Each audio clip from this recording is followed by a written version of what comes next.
Hey, Brandon here. Welcome back to the channel and welcome back to our third installment of our future, really our future dynasty shows, right? We did our wide receiver Mhm. show, we did our running back show, and now Jason DiRienzo back behind the mic with me. We are going to give you our top 20 future dynasty quarterbacks. All right. Jason, welcome back to the show. Hey, thank you, Brandon. This is an interesting one. I would say quarterback and tight end are the two toughest, and I think we have a really interesting list that we're going to discuss tonight. Yeah, we do have an interesting list. So, for all you Devy guys out there, you know the drill, right? But for all you Dynasty guys watching this video that don't play Devy is basically a component of where we are, drafting college kids, putting them on our taxi squads, waiting to get to our Dynasty roster. It's a great format, a fun format, but it's a format that takes a lot of projection. It takes a lot of scouting, and that's what this channel is dedicated to, is to scout and try to identify future Dynasty assets. That is exactly what I love to do. That is what Jason loves to do. So on this channel, we have scouting films. We've got, player breakdowns, full game highlight reels and stuff. So you can kind of get an idea. So we are going to talk about our top 20, quarterbacks that we feel have the best shot at hitting our dynasty rosters in the future. This is going to be a 2024, 2025, and 2026 class. And we're going to actually be including some players that are just arriving on campus, on college campuses. So, yeah, we're going deep. It's fun. It's Yeah. risky. There's going to be hits. There's going to be misses. But that's what we do on this channel. And we have a ton of fun doing it. No better way to get an early look at the future of the quarterback class. And there's a lot of projection. And, we get 2 or 3 quarterbacks, a year maybe, that really get added as, Maybe. Yeah. ones to, this past year we got Bryce Young, we got Stroud, maybe Anthony Richardson, we don't know. But so we're going to get right into it, man. We are going to do, or we're just going to go back like we did with the other 2 shows. We're just going to go back and forth. I picked the bingo ball. I got the first pick, which was great because it was like super easy. If you play Dynasty and you've already kind of heard whispers of the 2024 class coming up in the quarterback room, you've heard of Caleb Williams, USC quarterback. He will be a 2024 draft eligible quarterback next year. You go to any mock draft right now in the 2024 draft, he's going to be probably the 101. Spectacular player. Started out at Oklahoma, transfers to USC, followed Lincoln Riley. He's fantastic. People call him Baby Mahomes, and I'm not going to go that far. But man, you watch this kid's film on he is just spectacular outside of structure and can, sometimes make better plays and better passes running around than he can actually standing in the pocket. But he's the whole package. He's mobile. He's got good pocket awareness. He's got the arm. He can throw the ball across the hashes. There's not in the unless something catastrophic happens, Caleb Williams is going to be, the first pick in next year's draft. So with the first pick, I will be taking Caleb Williams. Yeah, you definitely won the Powerball jackpot on that one, getting Caleb Williams. I mean, there's just not much that he can do to screw up the number 1 pick as far as QB next year. I would agree. Uh, I'm going with Drake May, North Carolina quarterback. I'll tell you what, it's interesting the conversation we're going to have over the next couple months, all the way up to draft time between Drake May and Caleb Williams. A lot of times we just expect someone else to slide in that we did not expect, and that's absolutely a possibility. But for right now, Drake May has a ton of talent as far as the arm strength goes, the skill set of navigation within the pocket awareness. I like the ball skills that he has as far as just the different arm angles and the skill set to understand the trajectory of the ball in the deep throws. It's 6'4", 225. He's got great size. And I think this should be another year where he improves in the development of his accuracy, hopefully at all levels. But it could be a regression year because I'm anxious to see how he does without Josh Downs and the chemistry that he gets with some of the receivers that he's going to be playing with. So he didn't look too great at the end of last season, but that does not tell the story of what we can expect of the start of this one. So for me, Drake May, with that size, the talent, arm strength, I feel pretty good about this one. Yeah, I agree. And the other thing that you didn't mention that I think should be mentioned is he's very mobile. He's a fantastic Oh athlete. yeah, His family, he comes absolutely. from a family of athletes. I mean, his mom's an athlete, his dad, his brothers, they're all solid athletes. So he's got some good mobility. He's a tough player too.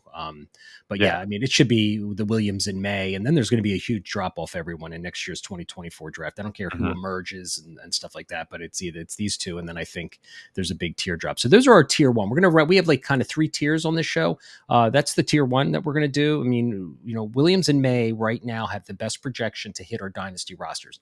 And that's kind of what these tiers are based off of a little bit. So we're going to start tier 2. It's my pick here. I'm going to go Drew Waller, Penn State. He is going to be a sophomore this year. Love this kid's size, 6'5", 243 pounds, added a little weight. That's what they do up there at Penn State. But you got to like his, he got on the field a little bit last year, showed us some glimpses of, what he could do, but he's got mobility. He's got a big arm. It's everything that you look for in a quarterback. He was the number 1 quarterback, I believe, for 27 Sports last year, pretty much across all the recruiting, platforms. He was up there as the number 1 or 2 in the class. So he's not eligible to be drafted till 2025. This is the first year he's going to start at Penn State. He's got 2 great running backs. He's got a great defense. One of the left tackles there is going to probably be a top 5 or 10 pick in the draft next year. So he's got, help on the lines. His receiving core is a little light. I wish he had an alpha receiver right now, but let's see what he can do. If he can make some of these wide receivers emerge, big expectations in Penn State. And as an outside living in Philly and my son going to Penn State as a freshman next year, I'll be having all eyes on Drew Waller. We'll be watching the games together for sure. So he's my pick at number 3. Nice. You're going to have an up close view of Drew Waller. I'll be anxious to I'll be watching. Sure. All right. I'm going to go right to the 2026 class here, and I'm going to go with my QB1 and Dante Moore going over to UCLA. I love the size, 6'2", 210-ish. He's got so much more room to grow on the frame, but the intangibles are absolutely there. You hear nothing but good things about him. The arm strength, mobility, the leadership. I think he can make every single throw, and that's saying a lot coming from such a young prospect. So UCLA in general, I think he's going to have a lot of fun in that offense. And I think we're just going to see so much from Dante Moore because he has the right of way to start this season. And that's going to be huge for his just a development with the experience going forward. Yeah, so you're probably thinking to yourself, my God, the 4th quarterback off the board is a 2026 prospect. So yeah, that's what we do. Well, that's how far the drop off is. That's right. Currently playing, right? That's right. And I'm kind of trying to explain to the guys that don't do Devy like we do and all that. So again, there's the Bo Nixes, you're going to hear his name tonight. You're going to hear Jordan Travis's name later, but they don't project right now. We're looking for QB1s. We're talking like top 10, top 15 quarterbacks, and sometimes that takes projection, and that's the fun of it. So number 5, I'm going to take Malachi Nelson, 6'3", 180 pounds. Again, he's going to USC. He's going to learn behind Williams for a year. He goes with Lincoln Riley, who is the quarterback whisperer right now in college football. And I just don't think how you can bet against that. Again, he's a 2026 prospect. He's probably ranked 3rd or 4th in that class. There was a couple guys that I was really considering. I mean, it's really hard to do this process. It really, really is, because there is a lot of projection. But Malachi Nelson, he's a little on the light side. He's 6'3", 180. I'd like to hopefully he gets to at least 200 pounds. But he's in a situation with the Whisperer to be able, he's always going to have good receivers. He's got, the number 1 tight end in this year's class. So I got big expectations for Malachi Nelson, risk reward pick here, but given all the other options on the table, I'm going to go with the unknown here with the 5th pick with Malachi Nelson. Yeah, he's extremely talented. The weight is also a concern of mine, but you know what? We're seeing that the NFL doesn't really care if you can throw the ball and you can play under pressure and, you're intelligent. So, I'm rooting for Nelson as well. So for my next guy, I'm going to reel us back into the 2024 class, and I'm going to go with Quinn Ewers out of Texas. Now, this is a lot of projection. I'm projecting that he is going to take another step in his development. He's going to improve from the mistakes that he was making last year. He's going to have a receiving core with a lot more healthy options that weren't available for him last year. And I got to think that this is the time where he knows he's got to take a step. He looks like he's matured. He's cut his hair. Like, I just feel like there's a lot pointing in the direction of him improving. The hair thing was just a joke, but the maturity thing, I think, is definitely something that to take in consideration, because it seems as though from reports that he's really trying to improve his game. He's in the book. He's really trying to get chemistry with his receivers. If he does take that leap, sky's the limit for what he can do. His release is a little off, but he knows exactly how to place the ball in certain spots when he's on. I think I'm just wanting him to be on consistently, because if so, the sky's the limit for his upside. Yeah, I think there's a lot of people right now that are really going to be watching him closely. I mean, he didn't play for Oh 2 years, and then he got hurt last year and came yeah. back, and so I mean, he's had some ups and downs, and the expectation that's been placed on this young man. I mean, he's been looked at as one of the top recruits for 5, 6, 7 years. Early in Right. high school, so a lot of pressure to maintain and perform on the field at the big college stage. So at the seventh pick here, I'm going to go with CADE KLUBNIK, Clemson wide receiver, 2024 draft prospect, 6'2", 195 pounds. He started 2 games last season versus UNC and Tennessee. One was good, one was not so good, but he's got the full season to be healthy. I think his shoulder may have been, not 100% last year. He's Mhm. immersed himself in the playbook this year. And, I think Clemson just had a bad year yesterday. The DJU experiment kind of unfolded and the team was just in chaos, I think. So I'm going to bet, again, a high recruit 2 years ago who came into the class.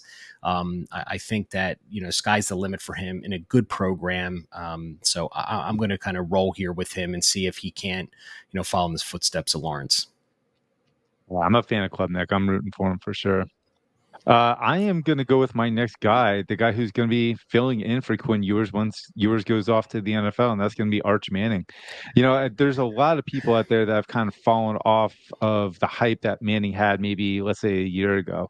I went back and I started watching his film, and I truly just don't understand it. He's got the size, he's got the athleticism, he can make almost every single throw. I mean, considering that he's a Manning, it's going to be hard to think that anyone's going to let him fail because there's a legacy to live up to at that point too. And he's already coming in with the skill set and the nuance of understanding the game. So I do think that once Manning hits the field, there's just going to be more steps that he's going to take in the right direction. And I'd be hard pressed to think that he's not going to get past maybe second round, if at worst, unless he gets a complete bust. And I just don't see that happening. Yeah, talk about a man under some pressure. Whew, Right. Yeah. I mean, he's got a name to live up to. So we're going to see what his intangibles are all about. The ninth Mhm. pick here, I'm going to go with Connor Wegman, 2025 prospect going to Texas A&M, 6'2", 215 pounds, good size. I made a film on this channel of his old Miss game last year. It was one of the first games that he started. He played in 5 games in 2022. Had looked good some, not so good in others, but he had a 55% completion percentage, which he needs. To do a much better job on. He's got a stud receiver in Stewart, and he's got some other playmakers, in the wide receiver room. So I kind of like what I saw. He's kind of like Ewers. He has like a little weird release, but Mm. he seemed to be very anticipate his reads, seemed to be a little bit more mobile than I realized. So again, he's in the same kind of bucket as Klubnik, where this is his first year. He's got the undisputed starter. He's gonna, be the guy. And again, a high recruit 2 years ago. So let's see what he can do at Texas A&M. And he's got some really good weapons around him too. So Mm-hmm. really anxious to see how he performs. I'm going to stay in the 2026 realm here, and I'm going to go with a guy that I'm having a hard time pronouncing his name, but I'm going to say Nico Iamaleava. That's as close as I'm going to get. Yeah. But interesting guy, volleyball player at a high school, 6'6", just around 200, maybe just over 200 pounds. Listed at 195 on his recruiting status, but it looks like he's got over that 200 pounds now. Definitely going to have to add more weight with that length, but I'll tell you what, in the spring game, didn't showcase decent, but definitely had one play where he showed that he can navigate outside the pocket, throw off platform, throw good accuracy on the run to the outside red zone or red line. And that's exactly what I want to see from a guy like this. Just the off-field intangibles are off the charts based on everything that I've been hearing. Great leader, just knows exactly how to get people on board with him as far as like what he wants out of the offense. It's really strong arm. If he can just control the accuracy at all levels and control the accuracy with that deep ball, and just get a little bit more nuance within the pocket with his pocket navigation, we could see something really special. I'm actually just a little bit more concerned about the Tennessee offense in general and how it translates to the next level. That is something that has been a thing, like almost like Ole Miss, and Yeah. how it translates for quarterbacks. So I think the skill set's all there. It's just that offense, how's it going to work for him developing? But the upside of athleticism, arm strength, and everything is all there for me. Yeah, and I think he should just sit behind Milton for a year. Just I think learn so the too. playbook, Yep. learn the system, and then he'll have good solid 2 years to make a name for himself. But exciting player. I've drafted him in a couple supplemental drafts. So that rounds out our tier two. Nice. So we're going to go to tier three here. The last 10 here are basically all in the kind of same tier. So the number 11 here, I'm going to pick Devin Brown from Ohio State, 2025 prospect, 6'3", 213 pounds, one of the top recruits in that class a couple years ago. He's battling it out right now with McCord. Kyle McCord looks like to be the starter at Ohio State, but I'll tell you, I really like Devin Brown a lot more than Mm, McCord. McCord actually is from Philadelphia, played at St. Joe's Prep. Actually, my brother went to high school there, and he actually played with Marvin Harrison. So those two are back together. They played high school together, and now they're back together in college, which is kind of pretty cool. As a side note, McCord, that that is is. cool. But Devin Brown, he broke his finger. I think he had picky surgery or something, this off season, and he hasn't really been able to perform in spring. So it's kind of Kyle's job right now. But I'm going to make a bold prediction that at the end of the year, it's going to be Devin Brown who is going to be throwing the rock for the Ohio State Buckeyes. So I liked this film a lot in high school. And again, I don't think we can lose sight of these guys that, or go to these big programs that just have a lot of talent around them and they're all kind of competing for the job. So I'm going to stick here with Devin Brown with the 11th pick. Yeah, I'm gonna jump on board with that. I think Devin Brown does end up being the starter by the end of the season, if not earlier. I mean, it's not even set in stone who the starter is right now, Exactly. and I think that's because McCord just hasn't shown enough to, beat out Devin Brown. So it's gonna be interesting. I'm gonna go with JJ McCarthy here out of Michigan. I had the I'm gonna say pleasure of writing him up a few years back with the Devy Watch, and I know a lot of the background and just what he went through to get to where he is, and that may be a bias on my part because I have respect for the work ethic, but on the field you see it as well. I mean, I was watching the Ohio State Michigan game again a couple nights ago, and man, he just stands firm in the pocket under pressure, keeps his eyes downfield, going through his reads.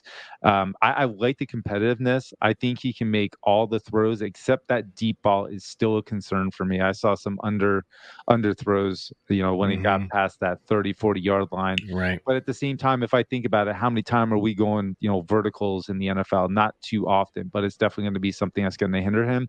But between the ears, I think he's highly intelligent and an underrated athlete too. I saw him escape the pocket and get a good amount of yards, with his legs. So that's another thing I'm looking for when we're doing our rankings tonight, are the guys that can get fantasy points, and I think that could be McCarthy with another year of development.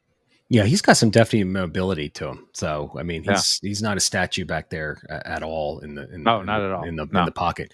With the 13th pick here, I'm going to go with Carson Beck. This is a complete projection play, probably a homer's pick on my part, but it doesn't matter. It's 6'4". He's 215 pounds. He's a 4-star prospect.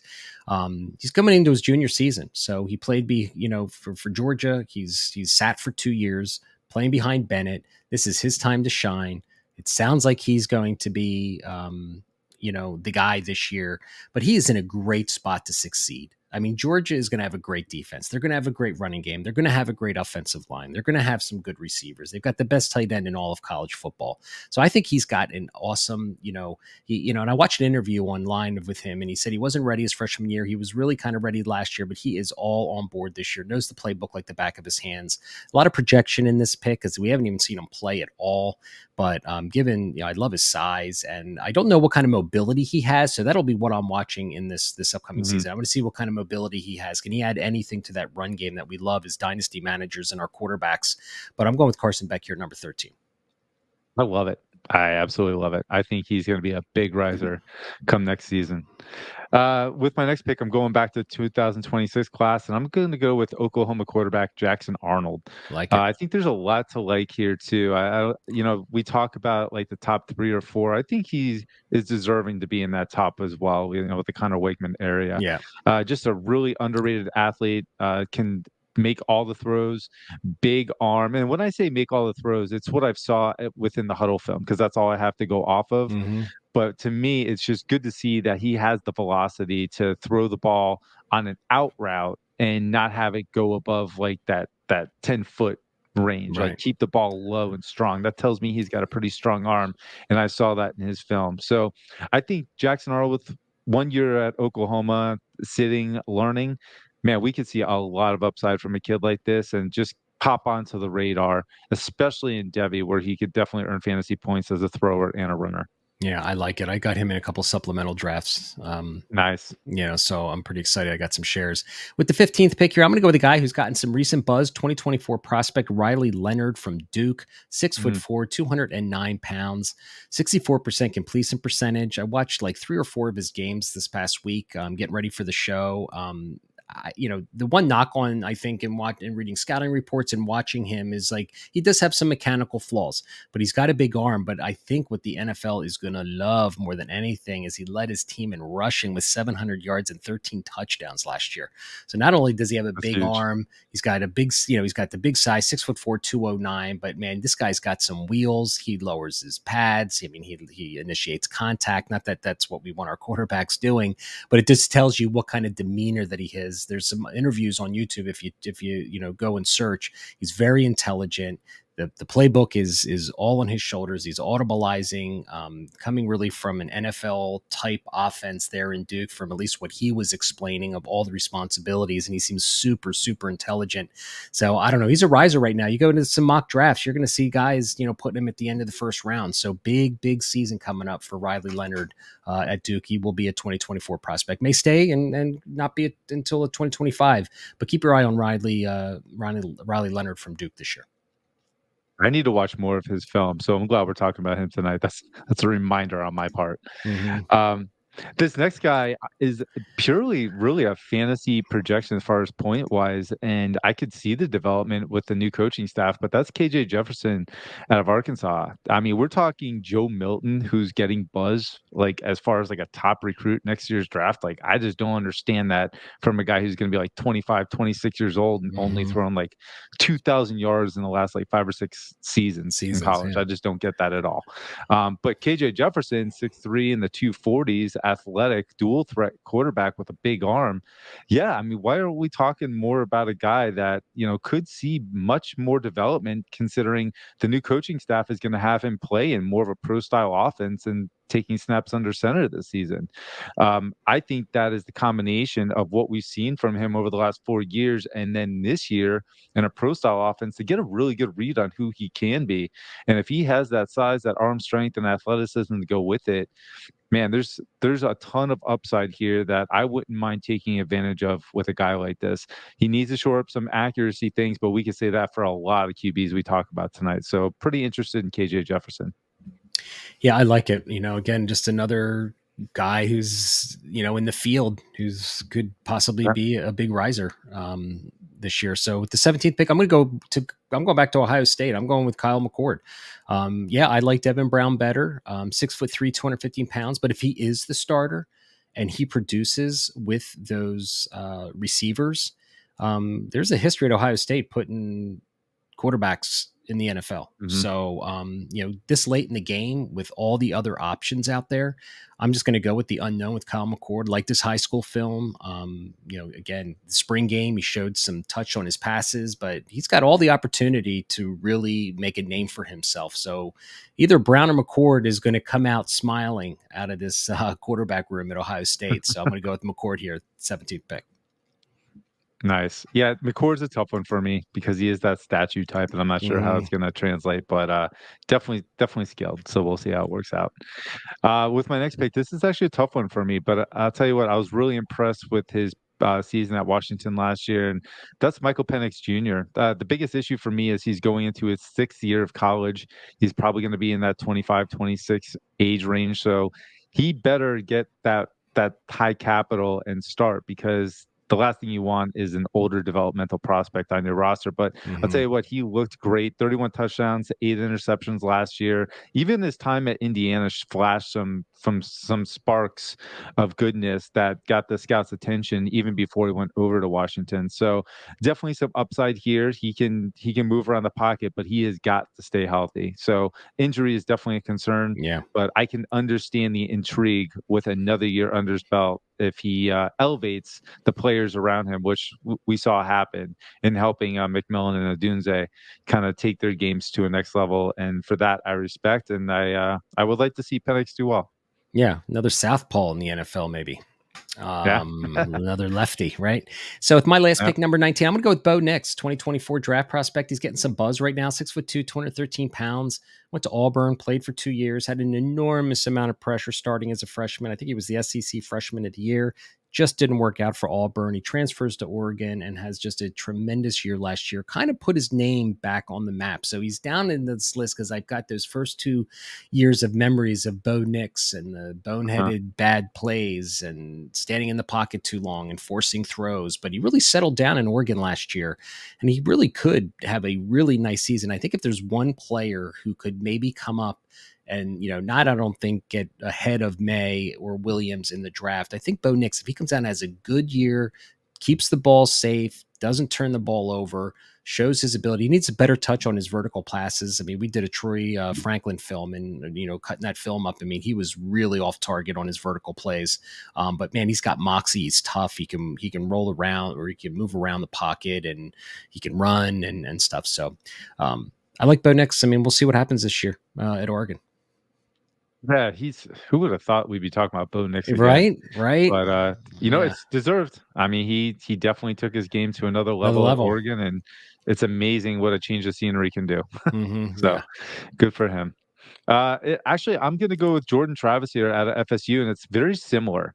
There are things that make me jump up and down with Jordan Travis and want to root for him, because I just feel like he takes that entire team, puts it on his shoulders at times. But there's also some times where there's an erratic throw that really cost them a touchdown too. So he's going to have to improve in his accuracy. But if we're talking about a dual threat QB with some competitive toughness and just a winner with how he just plays on the field, that's Jordan Travis. And I want a dual threat guy that kind of displays that on my fantasy team, that I feel like I can at least get a good amount of fantasy points as a runner, and then adding in the throwing, because he did improve in his game last year with the ball skills as far as a thrower and understanding the velocity and trajectory of the ball. But he just needs to get better at ball placement and being on time with his receivers. So if he gets to that point, I'll feel really good about it. But that's also why he's the last pick here, because there's upside, but there's downside too. Yeah, and there's a lot of upside and downside with all of these guys. So there's our top 20. I'd love to see Jordan Travis will that team to the ACC championship this year. That'd be great. Because I agree with you.